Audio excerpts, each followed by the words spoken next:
Hello guys, welcome back to VP Reaction. I'm Vicky. Peter here. Welcome to today's reaction episode. Yeah. And today we're back with another documentary. On our today's documentary, we will be watching how Chuckberry created rock and roll. Rock and roll. Sorry, how Chuckberry created rock and roll.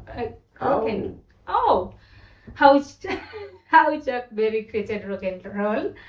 Oh my god, I don't know why I'm Say almost rock and roll, biting my tongue. Rock and roll. Yeah. How Chuckberry created rock and roll. Yeah. So, yeah. Oh no, that's our today's topic. So stay tuned. This was brought to us by Dan. So thank you so much, Dan, for another amazing episode. We love documentaries. We love exploring. We love learning. So this is gonna be an interesting topic. So stay tuned. Exactly. With Chuckberry, I remember Ding Ling Ling. You remember the song? Yeah. Yeah, so guys, welcome here. It's another great episode. We're going to explore more on Chuckberry. So we do this here each and every day, reacting to songs, documentary movies, all of your favorites. So subscribe and bring your favorite too to be featured next, just like Dan is our way of making it going, making the channel alive. So keep it on our Buy Me Coffee link. That link will find it on our channel description and join Patreon too. So for today's episode, let's find out more on how Chuckberry made it. It's a famous quote, but it's not any less poignant because of that.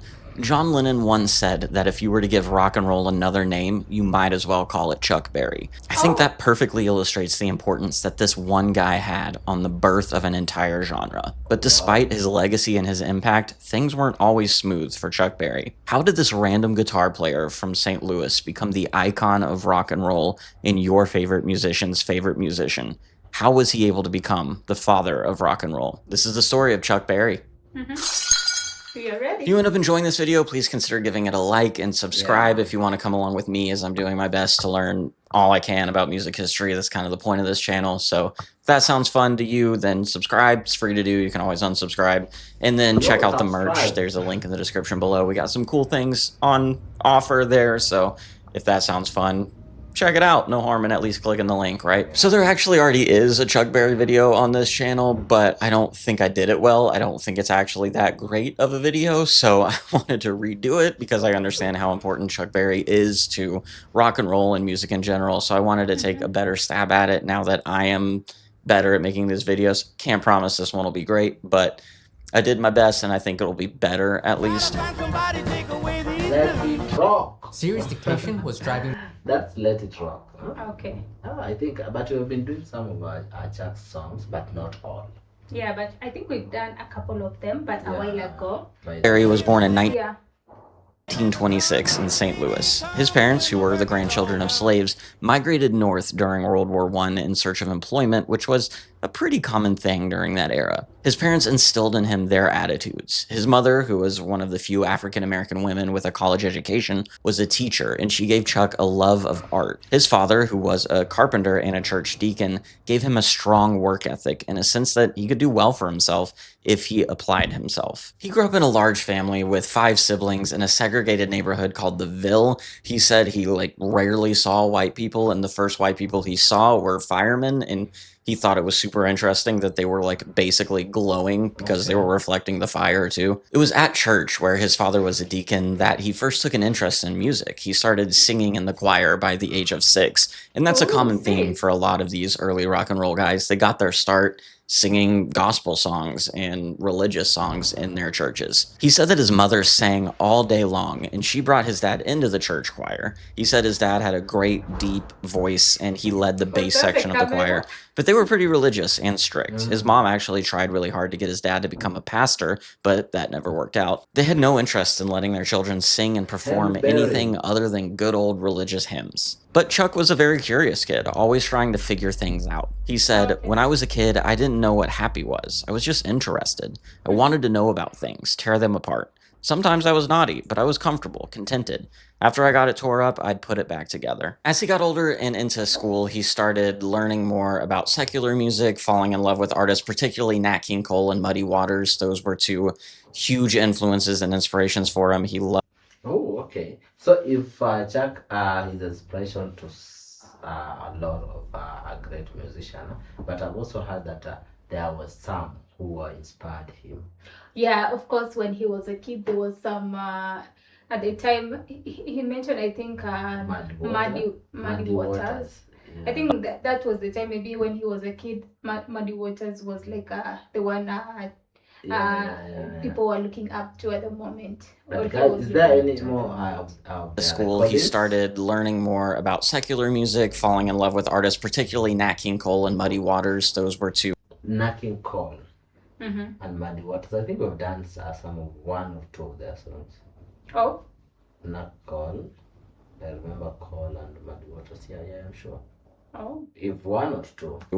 Huge influences and inspirations for him. He loved both of those artists for his entire life. He performed on stage for the first time in high school in 1941 during like a school talent show singing Confessin' the Blues. As the biography on his website puts it, it was at his high school student musical performance when the blues was well liked but not considered appropriate for such an event.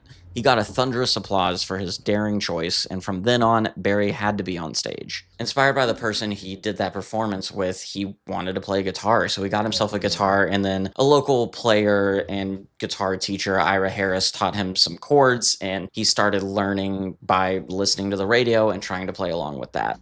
I love the fact that he was like he was not like a kid who was like pushed by anyone, a kid who was like pushed by the parents or something. He was just doing all of that by himself, like curious to learn this, got a guitar, looked for someone to teach him. Like he was like a kid who was just pushing himself. Yeah. At the age of 17, already dropped out of high school, he and some friends were running away from home when they found a gun in a parking lot. They used it to go on a robbing spree around Kansas City, trying to get enough money to repair their tire so they can continue the journey west. In that process, they stuck up a convenience store and a gas station. That led to Chuck getting a 10-year prison sentence, which he served 3 years of at a reformatory school. What? That's quite new. Like at some point, Chuckberry was arrested and even served like 3 years. And that's a lot of things. Yeah, we didn't know that. Before being released. Yeah. That was the start of a long history of run-ins with the law. But that time in jail also awakened him. He said, "Just 7 days in jail sanctified me, and I was ready to go straight." After getting out, he married Themetta Suggs, who was a longtime girlfriend, and started working at a car assembly plant and as a carpenter, and kind of settled into this married, normal life, trying to earn some money for his family. Chuck always had this kind of obsession or passion for making money. I think he understood that money was the way that you did things. It gave you freedom, it gave you security, and life is a lot harder when you don't have it. So he was always laser focused on making money. That led to him doing a whole bunch of little odd jobs and odd things to earn money. Maybe it contributed to his earlier robbing spree, but he was building houses, working as a carpenter with his dad. He was working at that car assembly plant. I think he was a janitor for a time, but then he learned that hairstylists make a lot more money, so he enrolled in cosmetology school to... Is it cosmetology or cosmology? It's cosmetology, right? Either way, he enrolled in hairstyling. It's cosmetology. Okay. Cosmetics, cosmetology. I think that's it. I think you know that more than me. To school with his sister and started doing that professionally. He said, "I knew you couldn't make it without money. Money was the answer to receiving whatever you were seeking." But he also said from early on that he knew what he was seeking. He knew he was bound to be famous, and his time in the reformatory woke him up. He needed to get his act together and start doing what he knew he needed to be doing. Go. So at this time he's like 20 years because when he went to jail, he was 17. Yeah, he's 20. He's a go-getter, starting with go. In the early 50s, Chuck was playing music in the local East St. Louis clubs.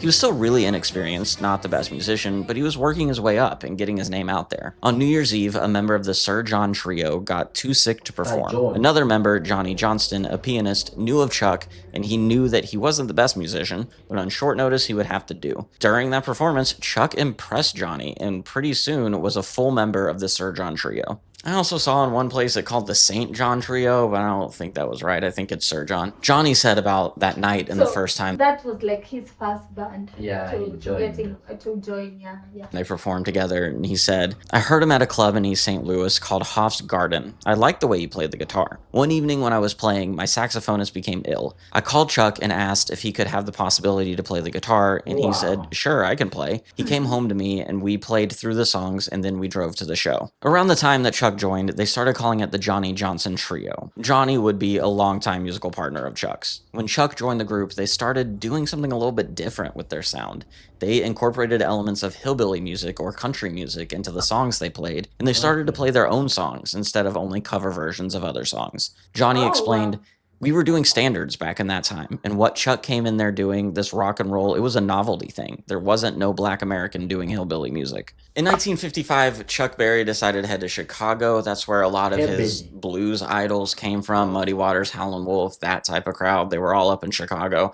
So he figured he'd head up there as well. And then he went to see Muddy Waters perform. After the gig, he approached Muddy and he asked, how can I make it? What advice would you give me to start out on my career? Muddy sent him to Leonard Chess and Chess Records, and it all kind of spiraled from there. It all sounds, at least when I was reading this story, a little bit far-fetched that it would happen that way, that it's that simple. You just approach one of the best bluesmen in history and ask, how can I get started? They send you to one of the most popular labels of the day, and then you get a recording deal. Like it, that sounds like it's all a little bit too easy, but according to Chuck, it really was that simple. He said, when he was over, I went up to him. I asked him for his autograph and told him that I played guitar. How do you get in touch with a record company? He said, why don't you go see Leonard Chess over on 47th? When he first met Leonard Chess, Chess told him to come back with 4 songs. So we brought them back 6 on a little home recording he did. After Chuck...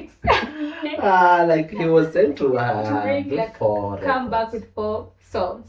4 songs, yeah. Yeah, 4 songs. And then they came back with 6. Oh wow, that shows they were really like into doing that thing. Yeah, by the way. Like they were more hardworking.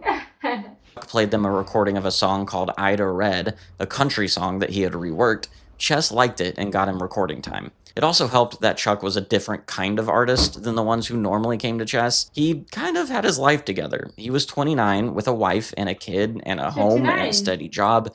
That made it easy. So like his musical journey came when he was already grown, because he's like 29 and he's still like, of course, struggling to like get known and all. Yeah, he's struggling to get fame, but musically he's doing it. Yeah, he's doing it. Yeah. Okay. Easier for Chess to take a chance on him. So, with Johnny and the rest of the band, they recorded the song and released it as Maybelline. When Chuck originally played it for Chess, he'd called it Ida Red, but the label thought that was too rural sounding of a name and they wanted something different. They took Maybelline from a mascara box that was sitting on a shelf while they were shooting around name ideas, at least according to Johnny. Chuck, in a much later interview, said the name came from a book he read in school in 3rd grade where there was a cow named Maybelline. That was Chuck's first time in a recording studio, and it took 36 tries before the band got it right. And then after that, they went home, returned to their jobs, returned to their little niche community playing bars in East St. Louis. Really didn't get any word from Chess about the record, about what was happening. And then when he was walking home one day, Chuck stopped outside of a tailor shop because he heard his song playing through the radio in that store, and he was blown away. He said that was like one of the most exciting moments of his life, just sitting in the street listening to his song on the radio. They told him that Maybelline maybe could get him 2 years of success, and he didn't believe him then. He thought that that was just unheard of, but we're however many years later and we're still listening to Maybelline. The song became a hit. As the song's producer mentioned, it hit on the right trend. It was cars and love and big beats. It was a perfect mix of what young people wanted to hear and encapsulated that teenager time. It hit #1 in the R&B charts and rose to #5 in the pop charts, giving his music an immediate crossover appeal between white and black audiences. The legendary rock and roll DJ Alan Freed played the song for 2 straight hours on his show one night, but that might have been because he was listed as one of the songwriters,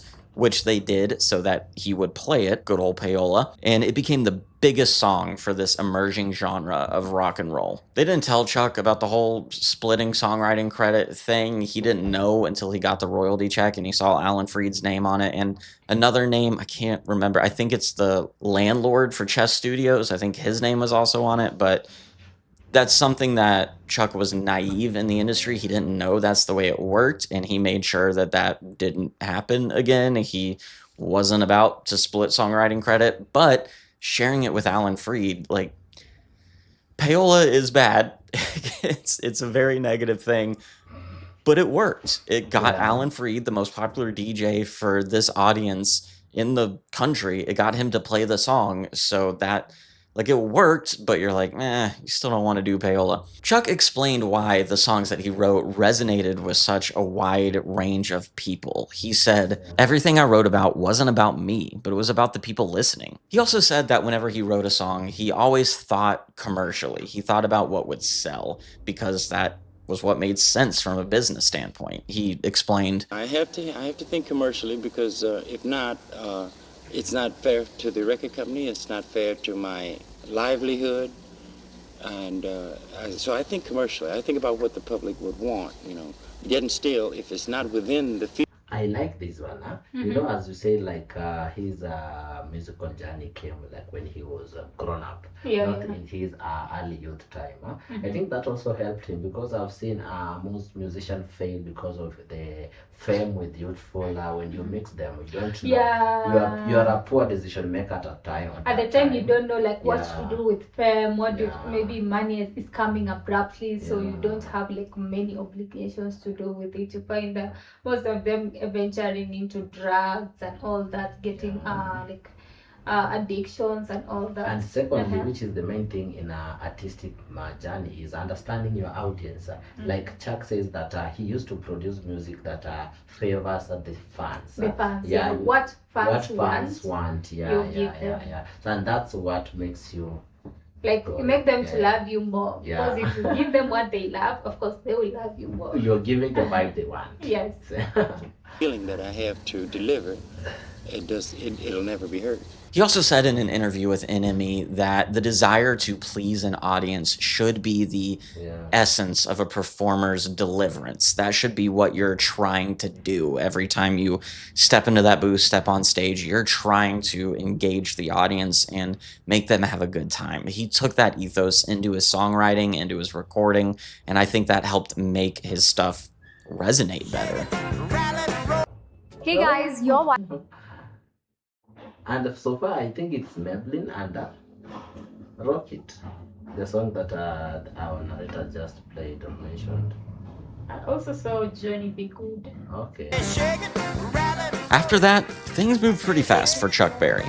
Sensing they had something special, Chess wanted to pump out more Chuckberry songs. They also sent him out on tour to capitalize on the success of Maybelline, but that had a tendency to cause problems. Because his music had crossover appeal and people knew the songs mostly from listening to it on the radio, they didn't know him, they had no idea that he was black. Johnny Johnson, who was still playing with Chuck, said that people who didn't know anything about him but liked the songs would show up. And, quote, after the record come out and such a big hit and we went on this tour not knowing, never seeing a picture or nothing of Chuck, they mistook it that Chuck was white. And we would walk out on the stage, there'd be a lot of ohs and ahs and whatever because he's a black man playing hillbilly music. Chuck then released a string of really... Then hillbilly's been repeated most of the time. I don't know what it means. What? Hillbilly music. I don't know. Maybe they Yeah, now is Rockandroll it music. the other name or the first name given to Rockandroll? Yeah, I feel like it's now the Rockandroll It's music. playing hillbilly music. Oh, hillbilly music. I feel like maybe it was or was it the earlier Rockandroll now? Yeah, or maybe hillbilly was meant for the whites. Yes, it was played much by the white because he is saying that we didn't know like he's a black playing the hill man. Yes, I think it was played by the white mostly. Okay. Whatever, because he's a black man playing hillbilly music. Chuck then released a string of really popular genre-defining songs, including Roll Over Beethoven, Sweet Little 16, Memphis, Brown Eyed Man, but the song that I think is the perfect example of his style, his masterpiece, is Johnny Be Good. Chuck wrote Johnny Be Good while on tour in New Orleans, and in the days of image making when artists could kind of pretend that their background was anything they wanted it to be, Chuck presented it as autobiographical, that he was a poor boy from the deep south with no prospects, and then he found an electric guitar and everything changed. But as we've seen, that's not really the case. Another story is that he wrote the song inspired by Johnny Johnson in his life. The song does borrow from other songs, which is kind of typical of Chuck Berry's style. He would take songs that he loved or melodies that he loved and kind of add his own little twist and spin on it, add more rock and roll to it, and then it would become his song. And that's also not just a Chuck Berry thing. That was very typical of the age. A lot of artists were doing that at that point. He borrowed from T-Bone Walker's Strollin' with Bones and Louis Jordan's Ain't That Just Like a Woman. He recorded the song in 1958, and Willie Dixon was playing the bass on it. When talking about his style of music, what he brought to songs, Chuck thought he existed in this kind of weird in-between. He said he never really thought about what kind of music he was playing. He knew he played music. He knew it wasn't religious and it wasn't classical. Beyond that, he didn't think much more of it, except to think about what people wanted to hear. He was brought into rock and roll because it was kind of created around him and these other artists. He said, "I was playing music before then. It was the same music, but then it was named rock and roll." He also talked about why he became a songwriter, and part of it was practical. He said that people weren't writing songs for him, so someone needed to do it, so it might as well be him. The other side of it was that he... That's a crazy thinking, like someone has to do it. Yeah. So if I don't have anybody else to write songs for I'll me, do for myself. and you have to release songs, so you must write them. liked poetry. He said he always was making up these little like poetic lines in his head as a kid, and that stuck with him. He enjoyed poetry. So when he started playing music, he knew he had something to say. He knew he wanted to say something. And the easiest way to do that with music is through writing lyrics. So the lyrics typically came first, and then he would fit the melody to the lyrics of his songs. Chuck ended the 50s, as the title of one of his albums suggested, on top. He was one of the biggest artists with a successful touring schedule, hit songs, and a pioneer of a new style of music that was sweeping the world. Everything was going great for him. But then, when the 60s rolled around, he hit a rough patch. In December of 1959, Chuck was arrested for violating the Mann Act. His story goes that he met a girl in El Paso while on tour, and he offered her a job in his nightclub that he opened in St. Louis as like a coat check girl. So we arranged the travel to get her there, and she joined the group and the band for the rest of the tour. But then they had a falling out, and he fired her, and the 14-year-old girl either went to the cops to complain about him or was arrested on prostitution charges. Either, I've seen the story both ways. Chuck claimed that she said she was 21. He had no idea that she was 14. The Mann Act criminalized the transportation of women across state lines for immoral purposes, and that's what the government accused Chuck of doing. They accused him of bringing this 14-year-old girl across state lines for immoral purposes. I'll let you fill in the blanks there. It's worth noting that the Mann Act has a long history of racial abuse and like this kind of... I've heard it said that it was used to criminalize biracial relationships quite often, and this isn't the video for that. Not going to get into that. It's worth noting. I do think there's something weird, regardless, with Chuck taking a 14-year-old girl from Texas to St. Louis. After a few different trials and appeals, after the first conviction was thrown out because the judge made racist comments, he was convicted, and he spent 20 months in 1961 and 1962 in federal prison. Soon after he was released, he toured England with Carl Perkins, who said that the preceding years had completely changed Chuck. Carl said he had been an easygoing guy before, the kind of guy who'd jam in dressing rooms, sit and swap licks and jokes, but in England he was cold, real distant, and bitter. Some of that was probably because of the grueling years on tour, but I'm sure being in federal prison for over a year has an emotional impact on you as well. When Chuck was released, he emerged into a musical landscape completely different than the one he left. Using a sound that he helped create, the British invasion swept through America. Even though a lot of the band members of those bands loved Chuck Berry, the Rolling Stones formed because Mick Jagger saw Keith Richards holding a Chuck Berry record, their audiences weren't as receptive to him. He struggled to find the same success he had in the 50s.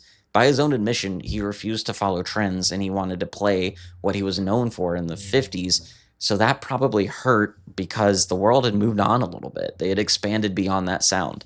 But he was still Chuck Berry. He was still a legend.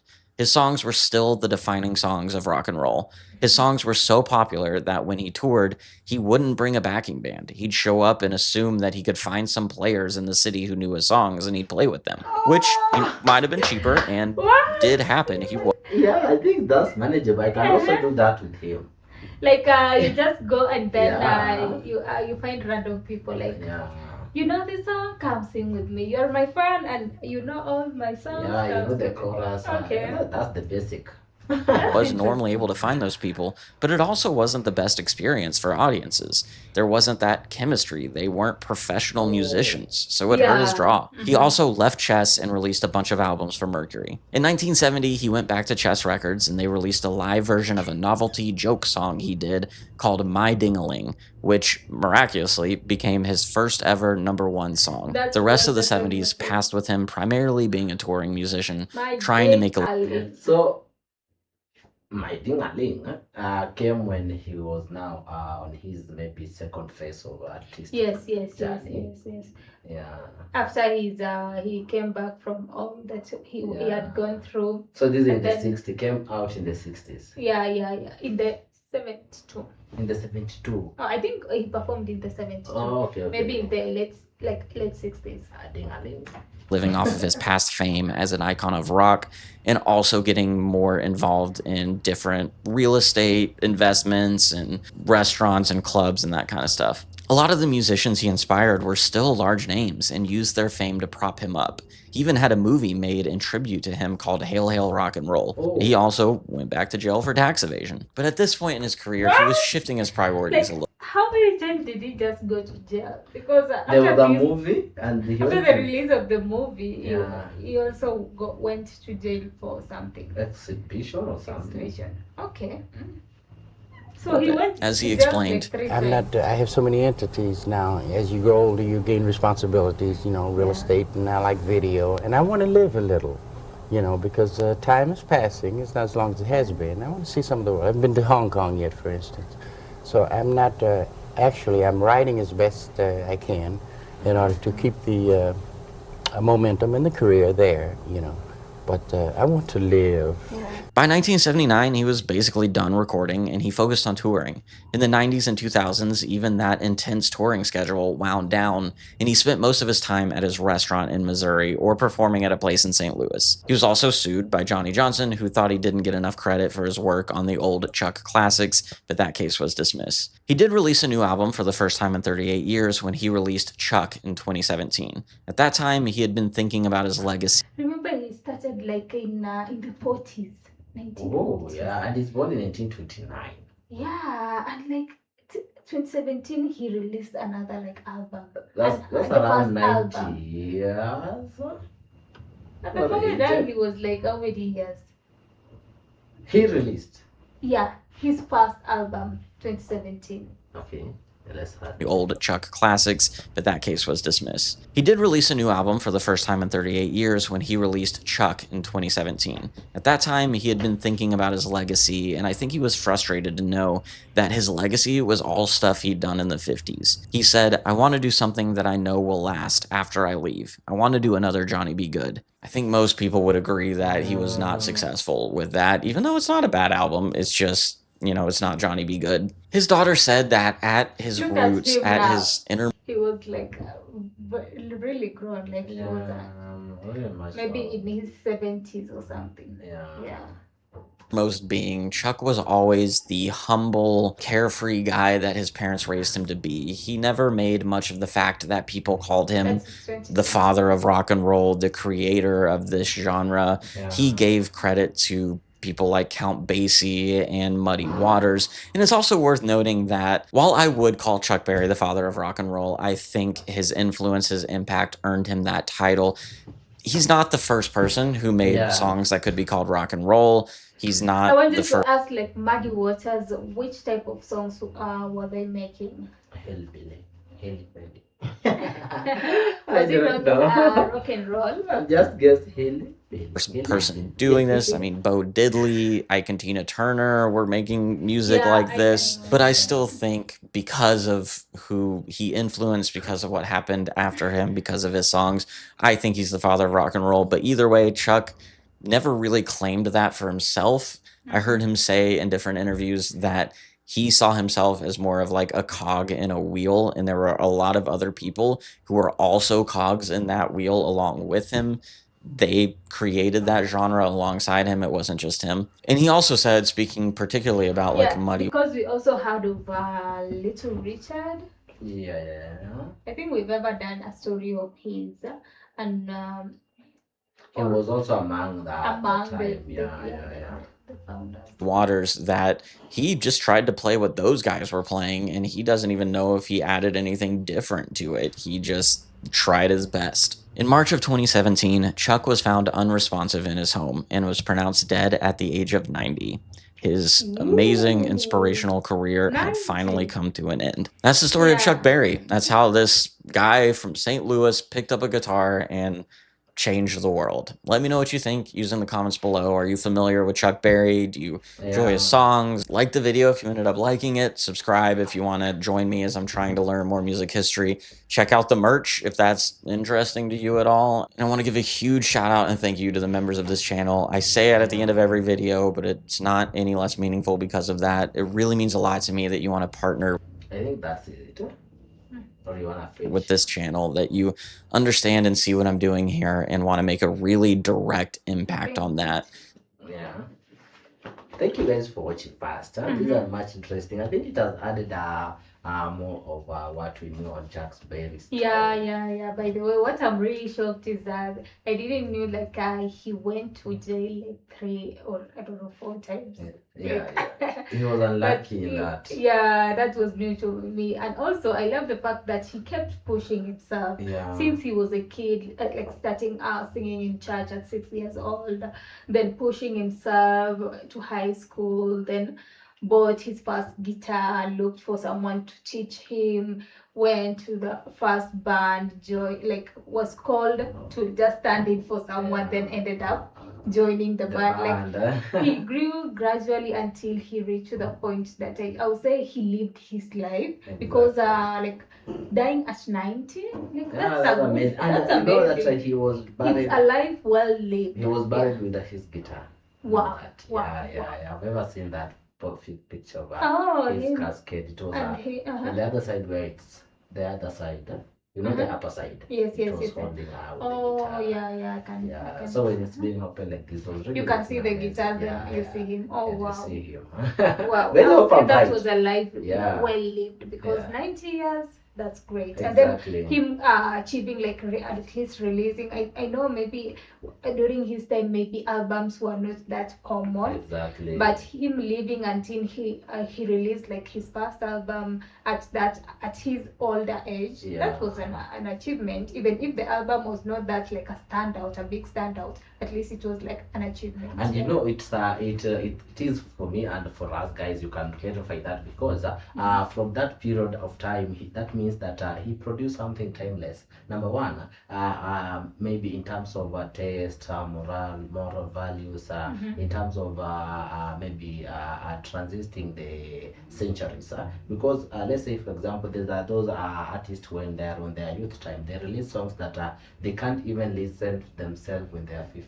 Exactly. You feel ashamed listening to with your son your song that some songs maybe in your early teenage was a vibe, but you listening it to your 50s, you're like no, I'm not proud of this. So for him, he did it and repeated it the same thing. That means it was something valuable, something that we also value at this time. Exactly. That was really an amazing experience. Like at least we knew him, even if it's a not in a perspective like he started the rock and roll. It was like we were looking out to his background story and all that.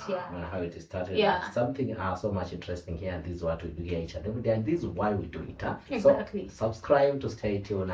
Bring your favorite two to be featured next. And thank you, Dan, for this, guys. Thank you for watching up to this point. Exactly. And you can tell us, what do you think? Who started the rock and roll? Was he Chuckberry, or he just influenced many people to sing the rock and roll? Comment that below. We will appreciate, and we hope to see you soon. Bye bye.